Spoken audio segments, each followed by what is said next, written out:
El Evangelio de Juan, capítulo 5. Hoy es una historia muy interesante, donde podemos ver toda la compasión, todo el poder de Jesús. Y ese es el propósito que tiene Juan. Él nos está escribiendo, él nos está relatando la historia de Jesús para que podamos creer. Y mediante creer podamos tener vida eterna. Eso es lo que dice al final de su libro, de su evangelio. Entonces hoy vamos a estudiar el capítulo 5 del verso 1 al 18. Vamos a leer el primer versículo y oramos y estudiamos. Dice así: Después de estas cosas había una fiesta de los judíos y subió Jesús a Jerusalén. Entonces, Señor, esta mañana queremos pedirte de que Tú puedas abrir nuestro entendimiento, que puedas abrir nuestro corazón. Que, Señor, cualquier distracción en nuestra mente, en nuestro corazón, algo que nos preocupe, o algo que está aquí quizás, podamos, Señor, acallar, silenciar, y poder fijar nuestra mirada en Jesús, en quién es Él, y lo que Él vino a hacer, lo que Él representa, y cómo Él trata y Él obra en nuestra vida, como lo hizo en la vida de este hombre. Entonces, Señor, háblanos por medio de tu palabra esta mañana, en el nombre de Jesús. Amén. El capítulo 5 es un capítulo que es largo, lo hemos dividido en un par de secciones, pero es interesante y es importante, porque el capítulo 5, al menos en el Evangelio de Juan, nos marca como un parteaguas en el ministerio de Jesús. A partir de lo que va a ocurrir en este capítulo, de lo que Jesús va a hacer en este capítulo, es que los judíos, los religiosos, van a comenzar a perseguir a Jesús para matarlo. Entonces, lo que él hace aquí es algo que fue un escándalo, fue algo para estos religiosos como algo imperdonable, que les da a ellos como las bases para que comiencen a perseguir a Jesús con la abierta intención de matarlo. Entonces, esto fue algo muy importante lo que ocurrió acá. Los capítulos anteriores, desde el 4 hasta el 5, no sabemos cuánto tiempo pasa. En los capítulos anteriores leímos, ¿no?, de que Jesús había decidido regresar a Galilea, donde Él pasó la mayoría de su tiempo. No sabemos cuánto tiempo pasa en que Él está en Galilea y vuelve a subir a Jerusalén, que es el verso 1. Pero Jesús fue muchas veces a Jerusalén, subió un par de veces a la ciudad. Y dice en el verso 1 que nos da el motivo por el cual Jesús sube a Jerusalén. Dice que había una fiesta de los judíos. Ese es el motivo del regreso de Jesús a Jerusalén. Él va a la ciudad sagrada, Él va a la capital, porque hay una fiesta judía que está ocurriendo, que va a ocurrir. Y pensaba en esto, y es importante notarlo en la vida de Jesús. Jesús, como cualquier buen judío y devoto, Él cumplió con el calendario religioso judío.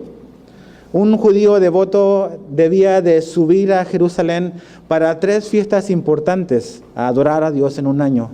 El calendario judío tiene muchas festividades, pero habían 3 fiestas mayores que ellos celebraban, que un hombre devoto tenía que subir a la ciudad o ir a la ciudad para poder adorar a Dios. Una de ellas era la Pascua, la otra era la fiesta de los tabernáculos y la otra era la fiesta del Pentecostés. Esas 3 fiestas mayores en el calendario judío religioso era como que estaban marcados en el calendario, y cada hombre subía a esa ciudad para adorar a Dios en esas fechas. Y Jesús, como un hombre que vino no a abolir la ley, sino a cumplirla, Él va y participa en esta fiesta y en esta festividad en Jerusalén. Ahora, las fiestas, ¿qué eran las fiestas? ¿Qué significaban para la nación de Israel? Las fiestas eran una celebración o un recordatorio de algo que Dios había hecho en el pasado y que Dios instituyó para que la nación de Israel nunca se olvidara de lo que Dios había hecho con ellos. Entonces era una celebración y un recordatorio. Pero también cada una de las fiestas en el calendario judío representaba o revelaba un aspecto de la obra de Dios de salvación. En el Antiguo Testamento Dios, a través de estas festividades, Dios iba marcando una pauta de lo que iba a representar todo el plan de salvación de Dios para con Israel y a través de Israel para todo el mundo por medio de Jesús. Entonces en cada festividad ves un aspecto, un carácter de Dios, un aspecto en el plan de salvación de Dios. Ahora Juan, el evangelista, el que escribe este evangelio, no nos dice cuál es la fiesta por la cual Jesús sube a festejar. Creemos que es una de las tres más importantes, que fue lo que motivó a Jesús que subiera a la ciudad, pero no nos dice cuál es. Lo que sí podemos ver y lo que sí podemos aprender es que Jesús obró a través de un sistema religioso. Jesús no fue nada más así como un rebelde sin causa, como este socialista o este antisistema. Jesús operó a través de un sistema. No fue antisistema, operó a través de este sistema religioso. Y a través de ese sistema que Él vivió y cumplió, Él trajo la salvación al mundo. Entonces Jesús sube, ¿no?, a Jerusalén. Ahora, a partir del verso 2 hasta el verso 5, Juan nos empieza a relatar una situación que está ocurriendo paralelamente a este momento de gran celebración de una festividad. Fíjate del verso 2 al 5. Dice, y hay en Jerusalén, cerca de la puerta de las ovejas, un estanque llamado en hebreo Betesda, el cual tiene 5 pórticos, y en esto yacía una multitud de enfermos, ciegos, cojos y paralíticos, que esperaban el movimiento del agua. Porque un ángel descendía de tiempo en tiempo al estanque y agitaba el agua. Y el primero que descendía al estanque, después del movimiento del agua, quedaba sano de cualquier enfermedad que tuviese. Y había allí un hombre que hacía 38 años que estaba enfermo. Imagínate.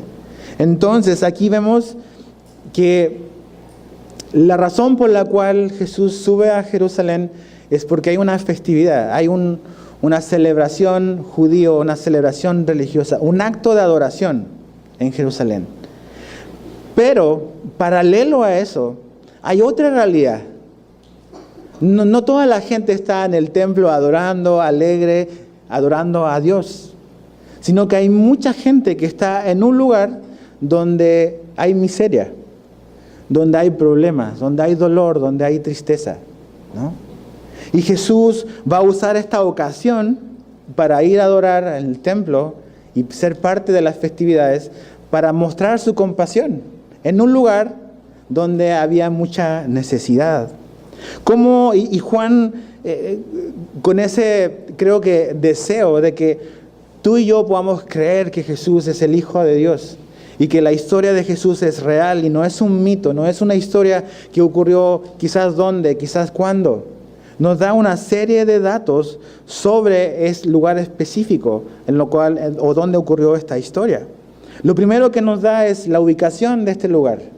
La ubicación, dice Juan, que estaba cerca de la puerta de las ovejas. Es un nombre, ¿no?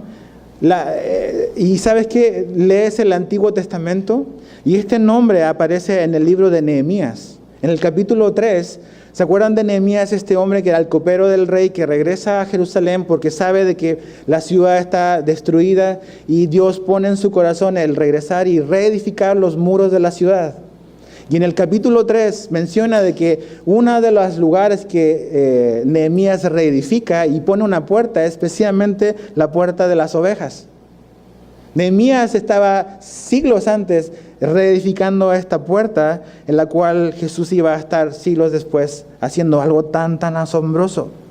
Entonces la ubicación era cerca de esta puerta. Algunos creen que esta puerta le decían la puerta de las ovejas porque era una puerta que estaba cercana al templo. Y en este estanque algunos piensan de que era un estanque donde también iban las ovejas a tomar agua y las preparaban para finalmente ser sacrificadas en el templo, porque era una puerta cercana al lugar del templo. Ahora, dice que este es un estanque. ¿Qué era un estanque? Todo esto es para ponernos en la escena, tratar de imaginarnos el momento, la locación. Un estanque era como una gran alberca, era una especie de contenedor de agua. Los estanques servían para almacenar agua de la lluvia, pero también habían estanques que almacenaban agua subterránea, agua de manantiales que llegaban ahí. Se han hecho descubrimientos arqueológicos donde muestran de que este estanque en particular tenía una profundidad de 10 a 13 metros de hondo. Entonces piensa un poco lo peligroso que era para los ciegos estar cerca de ahí, para los cojos. Si se caían ahí, se podían ahogar, ¿no? Podían morir ahogados. Entonces, no solamente era un lugar donde se acumulaba agua, dice que tenía 5 pórticos. Un pórtico era una especie como de pasillo hecho sobre columnas que servía para albergar a gran cantidad de personas. Y dice que eran 5. O sea, era como una alberca, podríamos decir así, rectangular, donde estaba dividido en 2. Los 4 pórticos alrededor de la alberca o alrededor del estanque y uno al medio. Es como si vieran una ficha de dominó. ¿Han visto una ficha de dominó que es rectangular y al medio está dividido? Había un pórtico que cruzaba y dividía este estanque en 2 lugares.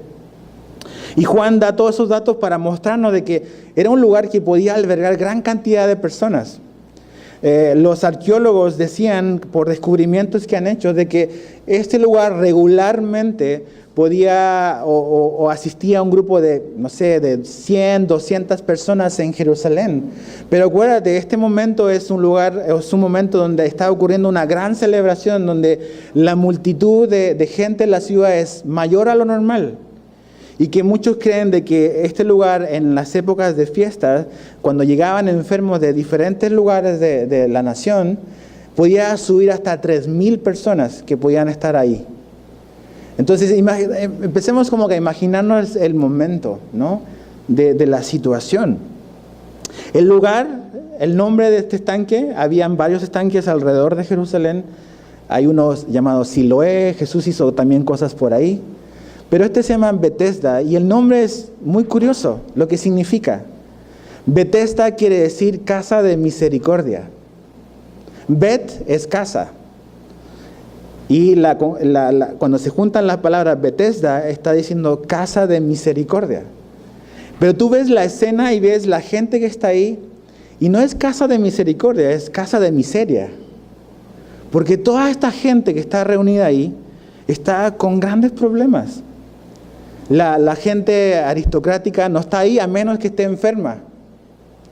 La gente religiosa no está ahí porque está en el templo adorando a Dios.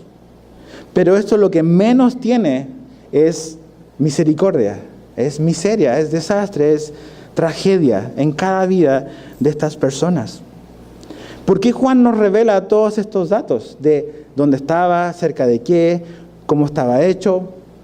Porque Juan quiere darnos testimonio y quiere que tú y yo podamos recordar de que estos lugares y la información que Él nos da, los lugares donde Jesús vivió y llevó a cabo su ministerio, son lugares específicos y concretos. Que Él da esta información para que puedan ser verificables. Acuérdate, Juan escribe este evangelio porque ya en su época había mucha gente que estaba hablando de otro tipo de Jesús, de otros Jesuses. Y gente estaba escribiendo otros evangelios. Pero él, como un testigo ocular de la vida y el ministerio de Jesús, está dando datos que hasta ese momento quizás no aparecían en los otros evangelios. No porque Juan los esté inventando, sino porque él está trayendo más luz a lo que Jesús hizo, dando más argumentos de lugares específicos y reales donde Jesús fue. ¿Ves? La historia de Jesús no era eras una vez quién sabe dónde, sino que son lugares, personas con nombre y apellido, lugares geográficos reales donde Jesús estuvo.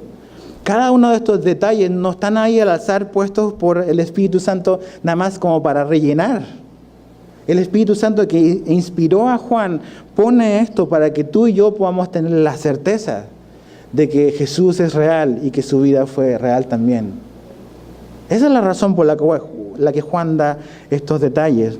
Y por muchos siglos los críticos de la Biblia, los intelectuales decían que en Jerusalén no hay ningún estanque como el que dice Juan. Entonces la Biblia y el Evangelio de Juan no tienen ninguna validez arqueológica porque hemos hecho excavaciones y nunca se ha encontrado absolutamente nada. Pero en 1888 unos arqueólogos descubrieron un estanque con las mismas descripciones que aparece aquí en el Evangelio de Juan. Y en ese lugar hay una iglesia que se llama la iglesia de Santa Ana. Y en el patio de la iglesia de Santa Ana está este estanque de Bethesda. Ahí hicieron excavaciones. Y yo estuve ahí, comprobarlo con mis ojos. Tal cual la descripción que Juan da de ese lugar.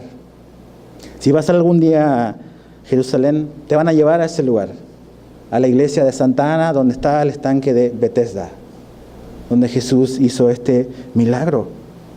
Ahora, ahí está el lugar físico, la descripción del lugar físico, pero lo más impresionante es la descripción que Juan hace de los que están ahí, de la multitud. Dice que había una multitud ¿de qué?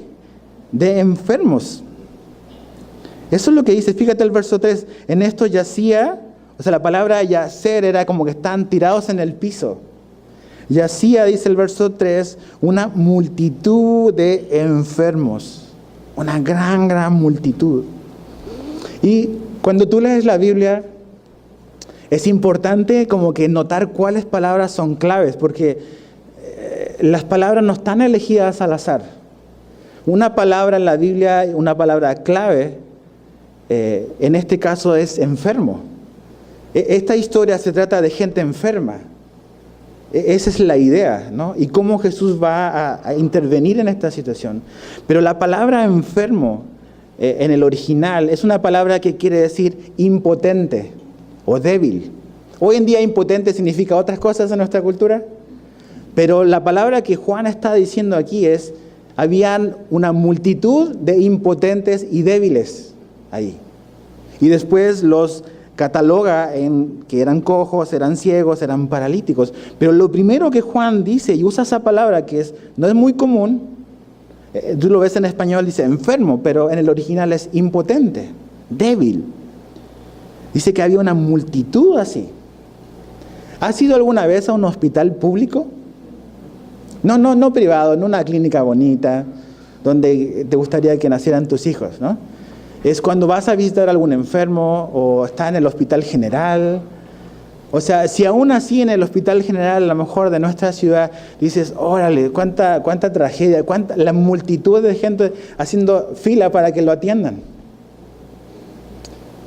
Imagínate en ese tiempo que este no es un hospital, pero es un lugar, es un espacio donde cientos y miles de personas iban con una esperanza de recibir alivio. Ve a darte a lo mejor alguna vez una vuelta a un hospital público y ve a ver el padecimiento de la gente, el olor. Imagina este lugar que es húmedo, donde no hay aire acondicionado, donde hay cientos de enfermos de diferente tipo.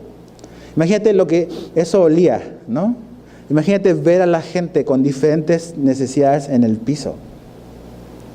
Pero ahí empieza a resaltar y empieza a relucir la compasión de Jesús, que si bien es cierto, Él sube y va a Jerusalén para adorar, Él usa esa situación para poder intervenir en la vida de un hombre en particular. ¿Cuál era la esperanza que toda esta multitud tenía? Y es curioso. ¿Cuál era la esperanza que ellos tenían? Fíjate, al final del verso 3, dice, esperaban el movimiento del agua.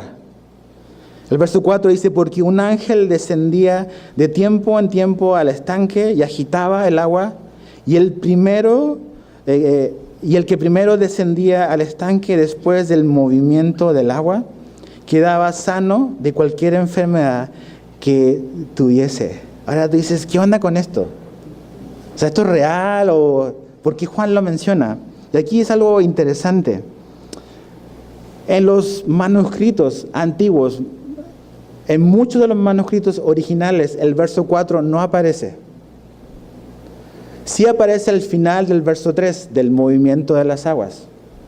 Lo que está diciendo, o la idea, era de que la gente pensaba, y esta era una especie como de leyenda urbana, o mito o superstición, que ese movimiento de aguas era provocado por un ángel que descendía de tanto en tanto y el primero que se aventaba a la alberca era como que sanado.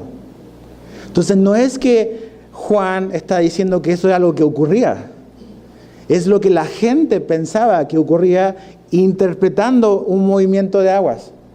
¿Te ha pasado eso de que de repente se cierra una ventana y empiezas a imaginarte cosas? Y empiezas a echarle la culpa enseguida al diablo. Te reprendo, Satanás. Y es el viento que cerró una ventana. Pero nosotros le atribuimos cosas sobrenaturales y paranormales enseguida a cosas que no entendemos. A veces somos como cristianos más supersticiosos que los paganos. Como que le echamos la culpa de todo a Satanás. Y Satanás dice, pues, ¿qué culpa tengo yo? Yo no he hecho nada. Este era un caso así, donde ocurría algo. Probablemente este estanque de Bethesda era un estanque que era alimentado por aguas de manantiales.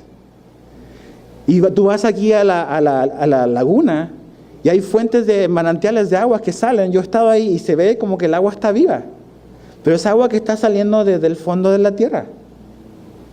Entonces la gente interpretaba eso como que algo sobrenatural está pasando, y ya sabes, somos así para creer un montón de historias y de cuentos y de leyendas.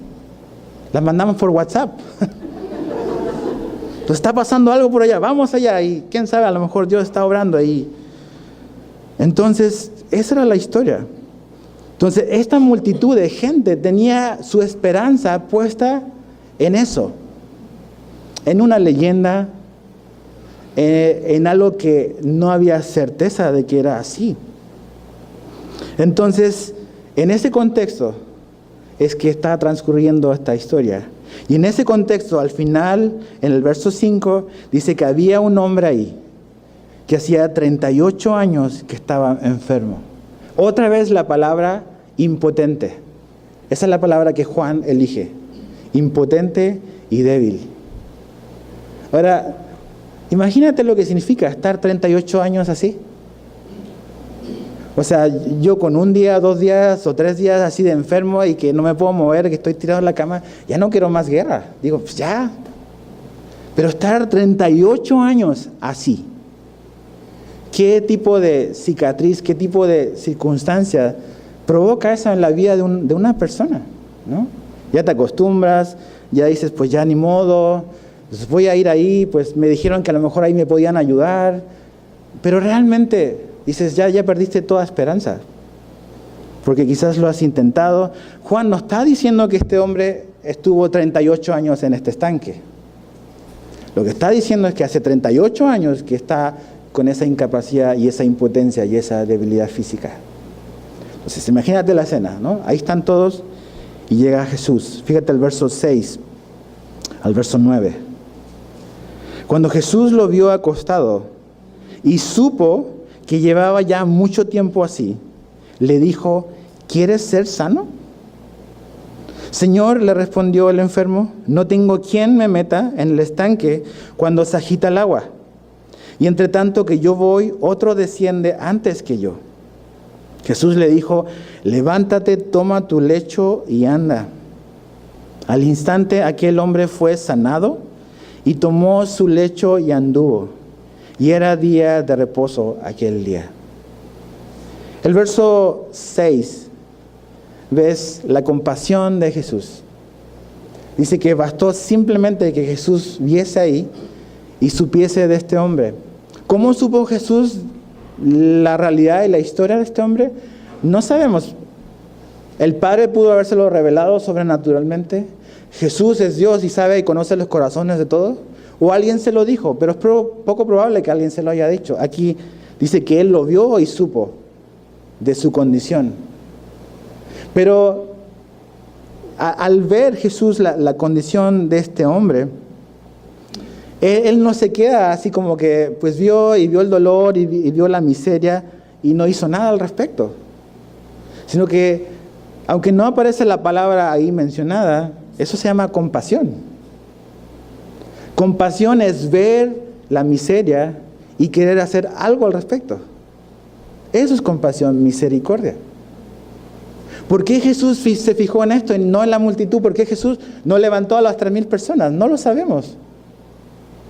Pero algo vio Jesús en la vida de este hombre.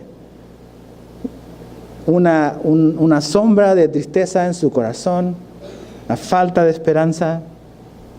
Pero Jesús tuvo compasión de él. Y sabes que influye mucho ¿Por qué muchas veces no hacemos nada respecto a ciertas cosas? Es porque vemos mal. Porque no vemos las cosas como debiésemos de mirarlas. Nuestra apatía, nuestra indiferencia, no es porque no estamos conscientes de lo que está pasando, sino porque estamos viendo las situaciones con ojos que no son, no con los ojos de Jesús. Entonces, Jesús lo mira y tiene compasión de este hombre. Mira, acompáñame al Evangelio de Mateo, avanza hacia tu izquierda. El primer libro del Nuevo Testamento. Mateo capítulo 9.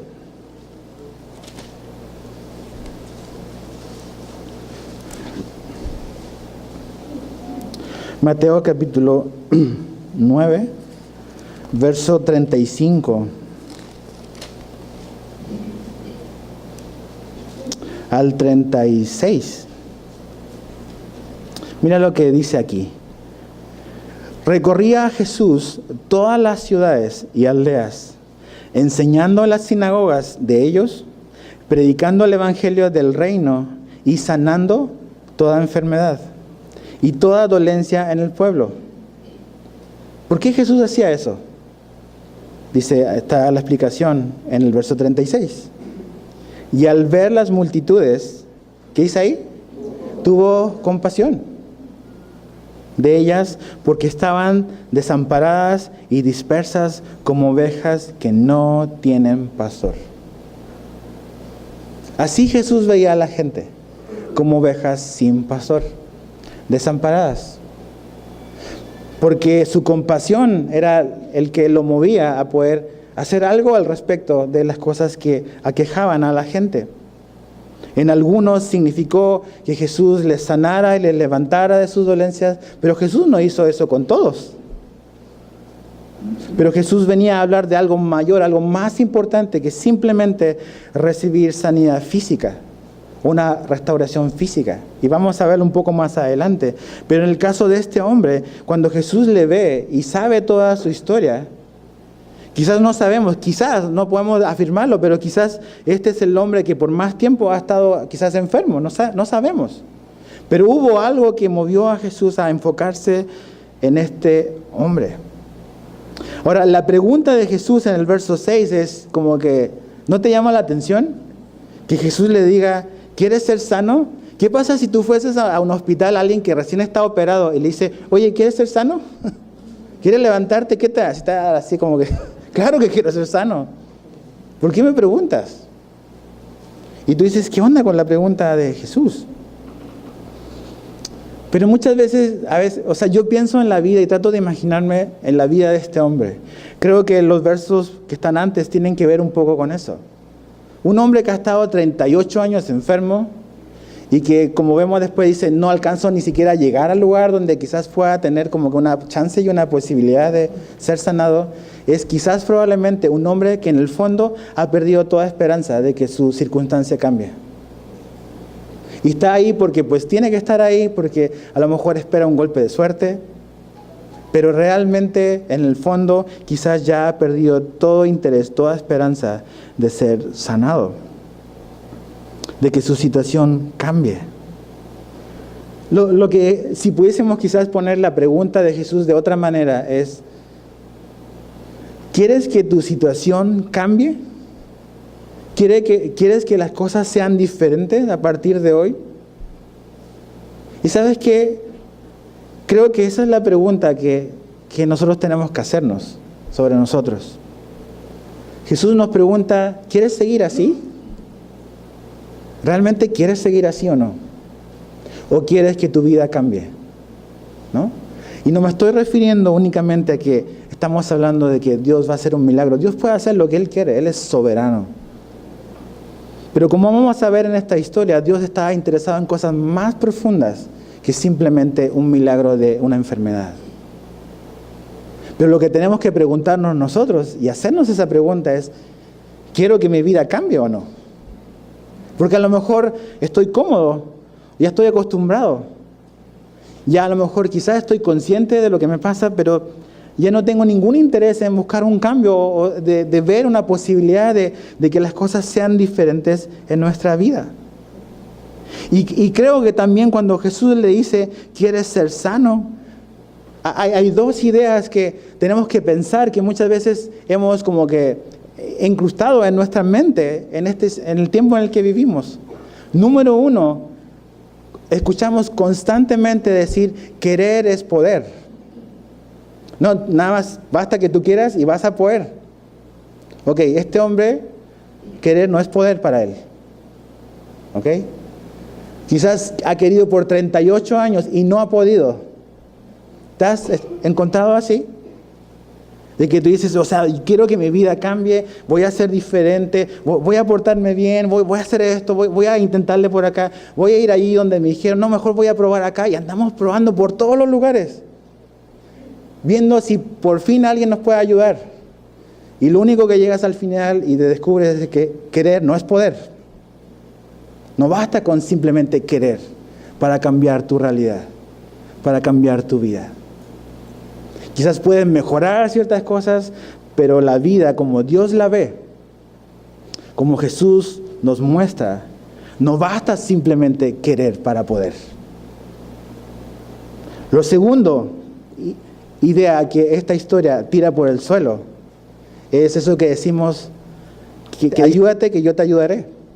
¿Han escuchado eso? Que Dios nos dice, ayúdate que yo te ayudaré. Me acuerdo hace un par de años me sentí bien mal. Me dio una infección estomacal y fui con un doctor aquí de la ciudad. Ya sabes, te están revisando, empiezan como la plática, ¿no? Entonces me dice, ¿y a qué te dedicas? Y le dije, pues soy pastor. Y me hizo así como que, ¿así? ¿Y por qué estás enfermo? ¿No dice la Biblia que Dios nos dice que ayúdate que yo te ayudaré? Y yo le digo, pues si me lo muestras, te lo creo. Ah, no, pues eso es lo que he escuchado. Pero esta idea de que Dios necesita nuestra ayuda para ayudarnos. Nosotros no podemos ayudarnos, por eso Dios tiene que ayudarnos. Ese concepto de que le voy a echar la mano a Dios, o sea, es un concepto absurdo.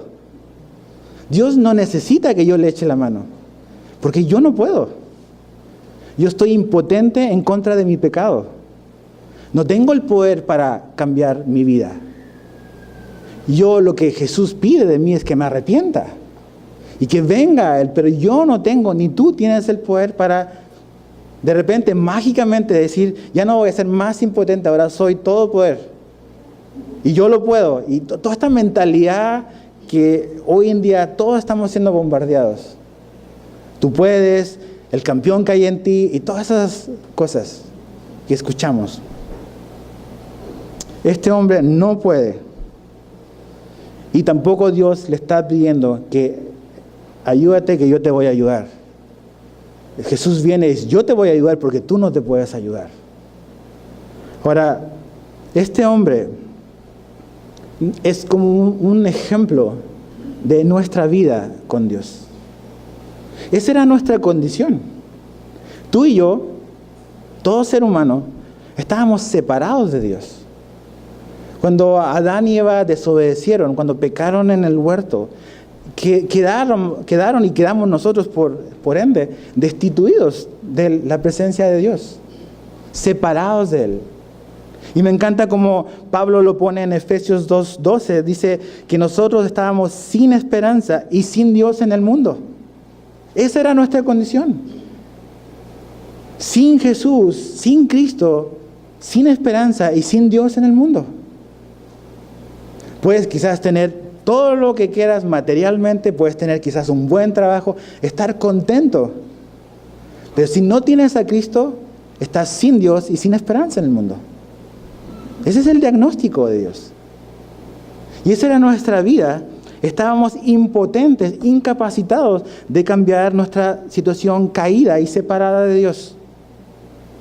Es por eso que tuvo que venir Jesús. Porque ni tú ni yo podíamos cambiar nuestra realidad. Podíamos cambiar nuestra circunstancia de separación con Dios. Pero nosotros seguimos a veces queriendo poner nuestra esperanza en cosas que no nos van a cambiar, como este hombre. Porque fíjate la respuesta que Jesús, o que este hombre le da a Jesús, fíjate en el verso 7. Jesús le dice, ¿quieres ser sano? Ok, pero ¿cómo responde este hombre? Dice, Señor, le respondió el enfermo, no tengo quien me meta en el estanque cuando se agita el agua. A pesar de que Jesús le está hablando, ¿dónde está o sigue puesta la esperanza de este hombre? En el agua, en el movimiento de agua. ¿A quién se parece? A la mujer samaritana. Jesús le dice, si tú supieras quién te está pidiendo agua, le pedirías tú a él. Y este hombre, Jesús le dice, ¿quieres ser sano? Y le dice, sí, pero es que no tengo quien me lleve ahí. Sigue poniendo su esperanza en el movimiento de aguas, en algo totalmente incierto. Es su esperanza. ¿Dónde has puesto tu esperanza? ¿En el movimiento de agua de qué? Todos tenemos esperanza en algo. Hoy en día, tristemente, a veces, y le hablo a los creyentes aquí, hemos puesto nuestra esperanza en el movimiento de aguas de la sabiduría humana. Y pensamos que la sabiduría humana tiene el poder para transformar nuestra vida. En el humanismo, en un montón de cosas. Y hemos puesto nuestra esperanza, como este hombre, en algo que es simplemente un movimiento de agua, que no tiene el poder para salvar, para transformar, para santificar y para darte salvación y vida eterna. Piensa en qué movimiento de agua tienes hoy puesta tu confianza. Evidentemente, este hombre no tiene la menor idea quién le está hablando. De hecho, es tan así que después, más abajo, cuando vienen los fariseos y le dicen, ¿quién te dijo que hicieras esto? Él no sabe. Porque realmente no estaba poniendo atención a Jesús. Nada más estaba escuchando y como que quizás medio vio. Pero cuando le dicen, ¿quién te dijo que te pararas y cargaras tu lecho? No sé. O sea, ni interesado en Jesús. ¿Te das cuenta? Cuando la gente me dice que necesitas fe para que Jesús haga algo en tu vida, esto es un ejemplo de que Jesús no necesita tu fe. Este hombre no le pidió nada a Jesús. Jesús no le dijo, ten fe, yo te voy a sanar. Fue un acto soberano de Jesús, que su compasión que Dios manifiesta nada más sanándolo.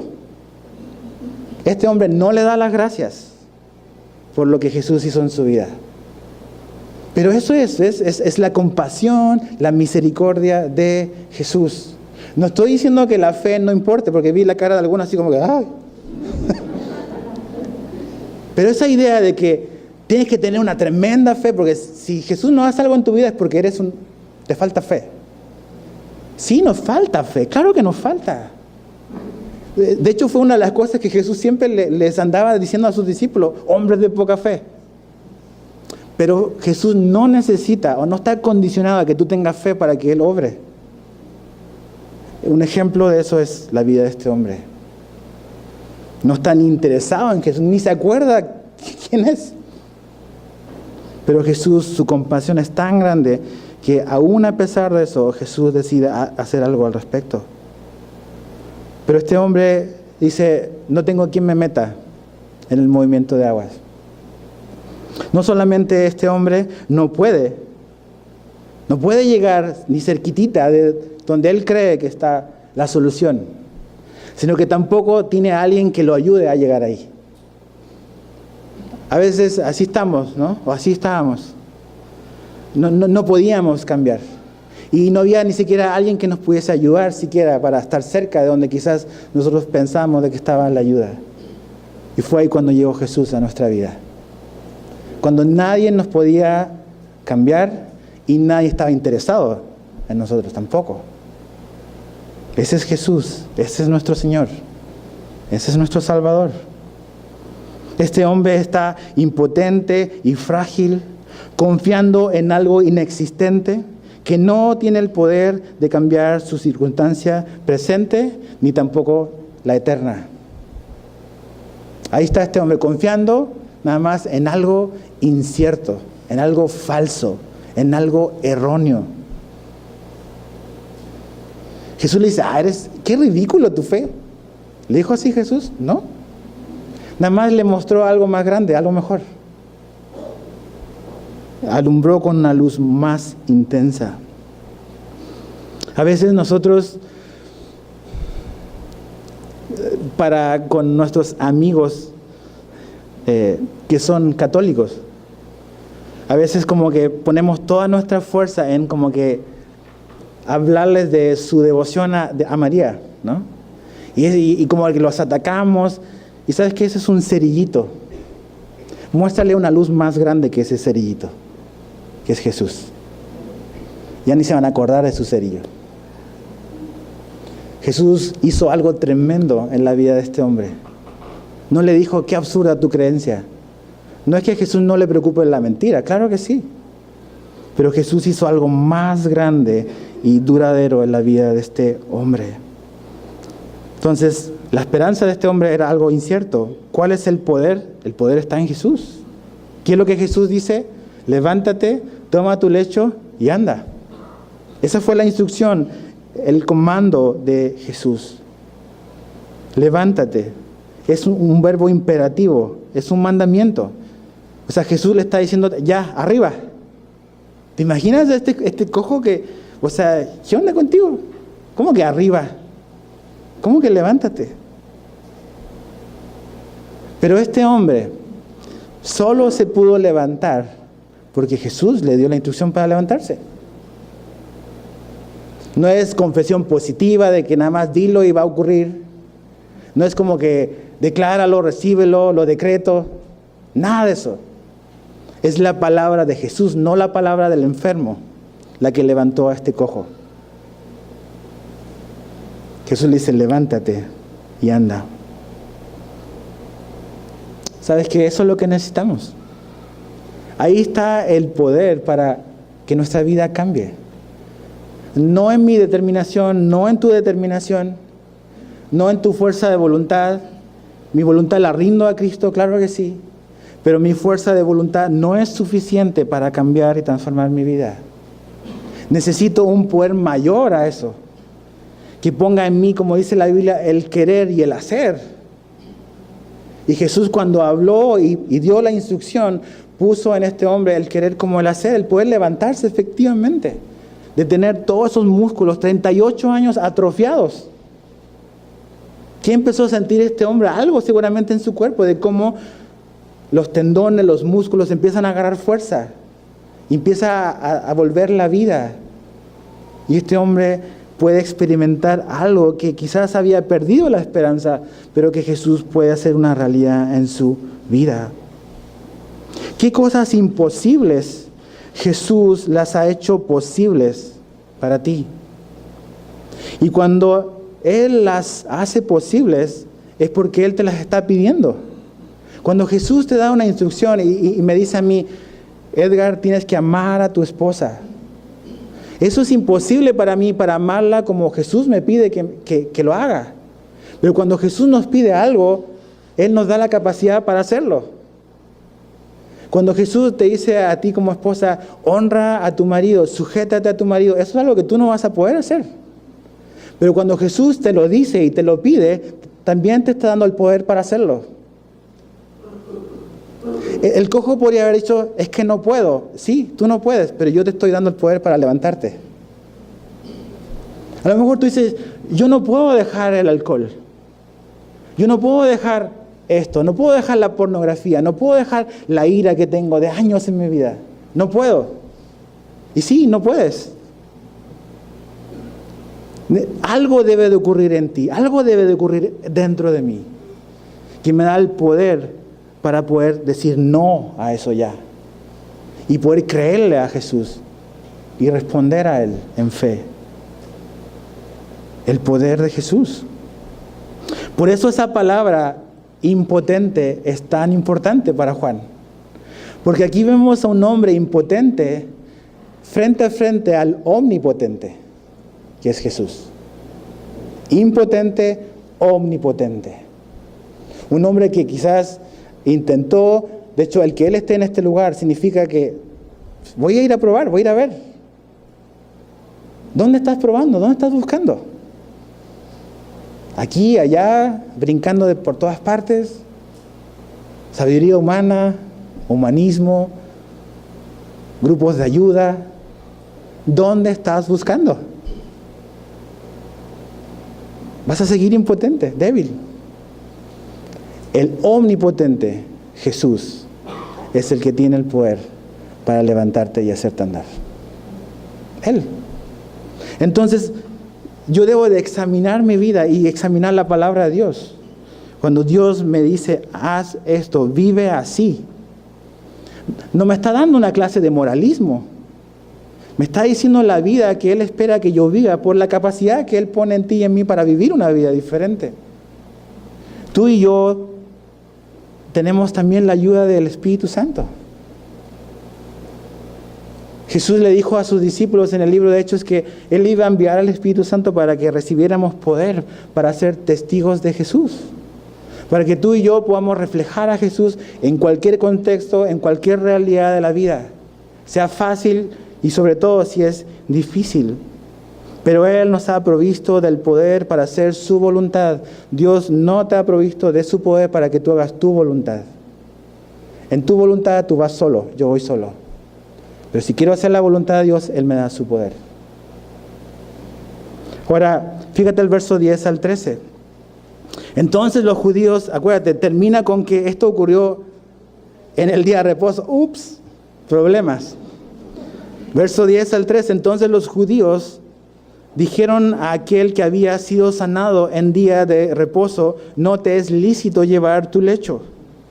Él le respondió, el que me sanó, él mismo me dijo, toma tu lecho y anda. Entonces le preguntaron, ¿quién es el que te dijo, toma tu lecho y anda? El que había sido sanado, ¿qué dice ahí? No sabía quién fuese, porque Jesús se había apartado de la gente que estaba en aquel lugar. Aquí vemos el conflicto. Este milagro trajo un gran conflicto, un gran pleito. ¿Por qué? Porque Jesús hizo un milagro en el día de reposo. Y este hombre, imagínate, pararse, pues empieza a cargar eso que lo había cargado a él por 38 años. Eso es lo que hace Jesús. Eso donde te soportaba a ti y que dependías de eso, ahora tú lo puedes manejar. Ahora tú lo andas cargando, no Él te anda cargando a ti. Eso es lo que Jesús hace. Y por eso esa palabra, toma tu lecho y anda, se repite tantas veces. Ahora es el día de reposo. Ahora, el día de reposo era un día que Dios había establecido. Él lo modeló en Génesis 2, donde Él nos muestra de que Él descansó de toda la creación, de todo lo que hizo en ese día, y lo estableció como un día de reposo.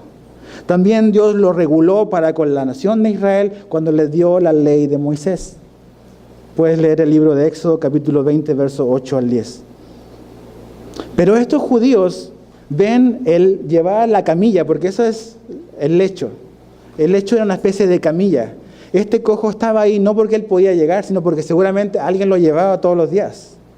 ¿Se acuerdan cuando los 4 hombres llevan al quinto hombre que no podía caminar y rompen el techo? Lo llevaban en un lecho, en una camilla. Entonces los judíos religiosos decían que cargar una camilla era trabajo.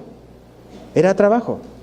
Ahora, la ley de Moisés sí hablaba de que había que descansar, pero no definía completamente qué constituía trabajo. Es ahí donde los religiosos, los fariseos y todo eso empezaron a agregar y a normar muchas cosas, que finalmente cayó en lo absurdo. Leía de que estaba prohibido, hermanas, verse en el espejo en el día de reposo. Dices, ¿qué trabajo es ese? No, porque veías en el espejo, veías tus canas y empezabas a hacerte algo, y eso era trabajar. O sea, a ese nivel de lo absurdo. Tú vas hoy en día, y cuando fui a Israel, una de las cosas que más me llamó la atención es que en los hoteles están los elevadores, pero está el elevador del día sábado. No, de verdad, no es chiste. Está el elevador del Shabbat. ¿Por qué? Empieza a funcionar el viernes en la tarde. Entonces, ese elevador, entra un judío ortodoxo, y entra y no tiene que apretar ningún botón, porque va parando en todos los pisos. ¿Por qué? Porque hacer eso es trabajo. Y eso es violar la ley de Dios. Tú dices, qué absurdo. Ok, esto es absurdo. Ahora tú dices, ay, que los judíos, ¿y nosotros? ¿Cuántas cosas absurdas creemos? Como el movimiento de aguas. Entonces estos hombres dicen, preocupados de, oye, que padre, mira, 38 años. No hay compasión. Lo que hay es legalismo. Legalismo. Y los legalistas han existido y existirán por siempre. Por siempre. Fíjate, ¿cuál es la actitud de un legalista? Hacen las preguntas que hacen estos judíos religiosos aquí, es, ¿quién es el que te dijo? Un legalista siempre anda buscando quién fue el culpable. Ese es el corazón del legalista. Fallaste aquí, te equivocaste acá. Esa es la prioridad número 1. Y ¿sabes qué? No hay que ir tan lejos. Nos vemos en el espejo y hay un legalista. Con nosotros siempre como que aplicamos la gracia, pero para los demás no es tanto. Entonces, a ver, ¿quién es el culpable? Me encanta lo que dice el pastor Chuck Smith. Él pone 2 ejemplos de 2 tipos de personas que llegan a un lugar de un accidente cuando eso ocurre. Los primeros en llegar a un accidente es la policía. Los agentes o la policía, cuando llega a un lugar de un accidente, anda buscando quién es el culpable, quién se equivocó, cuáles leyes fueron violadas. Pero juntamente con los policías llegan a la escena del accidente los paramédicos, la Cruz Roja. Y los paramédicos no andan buscando quién es el culpable. Los paramédicos andan buscando cuáles son los heridos. ¿Por qué? Porque los quieren atender, los quieren cuidar y los quieren restaurar. ¿Qué tipo de cristiano eres tú? ¿Eres un policía nada más buscando qué está haciendo mal los demás? ¿O eres alguien que está dispuesto a restaurar al que ha caído y al que se ha equivocado? Por un lado están los ministros de Moisés, que son los de la ley. Pero acá están los ministros de Jesús, los que están dispuestos a buscar dónde está el herido y el quebrantado para levantarlo. Estos hombres estaban buscando quién es el culpable. Fíjate el verso 14 hasta el final, hasta el 18. Dice, después le halló Jesús en el templo y le dijo, mira, has sido sanado, no peques más, para que no te venga alguna cosa peor. El hombre se fue y dio aviso a los judíos que era Jesús el que le había sanado. Y por esta causa los judíos perseguían a Jesús y procuraban matarle, porque hacía estas cosas en el día de reposo. Y Jesús le respondió, mi Padre hasta ahora trabaja y yo trabajo. Dice, por eso los judíos aún más procuraban matarle, porque no solo quebrantaba el día de reposo, sino que también decía que Dios era su propio Padre, haciéndose igual a Dios. Aquí vemos el reencuentro. El reencuentro de Jesús ese mismo día, más tarde probablemente, pero ya no en el estanque, sino en el templo. Eso significa, chécate esto, que ese cojo, lo primero que hace cuando puede caminar es ¿a dónde va? A adorar a Dios. Jesús le dio la posibilidad de hacer algo que en 38 años no había podido hacer. Disfrutar de la comunión con Dios. Y eso es lo que Jesús hizo por nosotros. Tú y yo no podíamos disfrutar de adorar a Dios, porque no podíamos. Pero por lo que Jesús hizo en ti y en mí, nosotros podemos estar hoy aquí y adorar a Dios. Y debe ser siempre lo primero. O sea, cuando Dios hace algo, eso va a producir adoración espontánea en nuestra vida. O sea, no tienen que andarme picaneando así como que ya, pues ya, ¿no? O sea, es cosa de ver mi vida. Lo que Jesús hizo por ti, por mí, es razón suficiente para adorarlo por la eternidad. ¿Por qué tienen que andar como que empujando? O sea, Jesús, mira lo que Jesús ha hecho en tu vida. Este hombre vio y fue al templo, pero Jesús nos muestra de que la compasión de verdad no es simplemente interesarse en una necesidad física, temporal de una persona, sino que es preocuparse por su destino eterno. Porque Jesús le dice, no peques más, La idea, la conjugación en lo original es: no continúes pecando, porque algo peor te puede pasar. Dices, qué mala onda, Jesús, ¿por qué tan rudo? No, o sea, vamos a ayudar y vamos a ayudarle a la gente, pero nunca le vamos a decir que son pecadores. Se pueden ofender. Jesús prefiere ofenderte y salvarte que dejarte así y perderte. Hoy en día, a veces hemos mal entendido esto de la ayuda social como cristianos. Queremos ayudar y está muy bien ayudar. Tú ves los orfanatos, los hospitales a lo largo de la historia de la humanidad, y la mayoría o muchos de ellos tienen un trasfondo cristiano. Pero le estamos haciendo un pésimo favor a la gente si te quedas solo con eso. Porque podrás aliviar una necesidad física y mandarlos a una eternidad condenados. No puedes ayudar sin mostrar lo que es la verdadera compasión. En decir, y Jesús le dice, si sigues así, vas a vivir condenado en el infierno por la eternidad. Entonces, deja de pecar, porque eso es lo que más me preocupa de ti. Está bien ayudar, y si lo puedes hacer, hazlo. Pero no pienses de que eso es suficiente. Es insuficiente. Tú y yo necesitamos predicar y hablar el Evangelio de Jesús. Que el hombre es pecador, que estamos separados de Dios. Y si tú continúas en ese estatus de no reconciliado con Dios, puedes terminar en el infierno por la eternidad. Por eso Jesús le dice, te puede pasar algo peor. Tú dices, ¿qué más peor de que 38 años enfermo, acostado? ¿Qué más peor que eso? Pues sí, hay algo más peor que eso. Es la eternidad condenado. Entonces, pensemos en eso. La compasión de verdad se demuestra en trayendo alivio a las necesidades temporales, pero más que eso, en preocuparse por el destino eterno de la persona. Y para eso Jesús es suficiente, no el humanismo, no sabiduría de hombre, es el poder de Dios para salvación, es el Evangelio. No podemos maquillar y camuflar las cosas. No podemos hacer eso. Jesús no maquilló, no camufló sus palabras con cosas que no vayan a ofender a este ex cojo. Le dijo, si pecas, te va a pasar algo peor. ¿No debiese ser esa nuestra preocupación de la gente?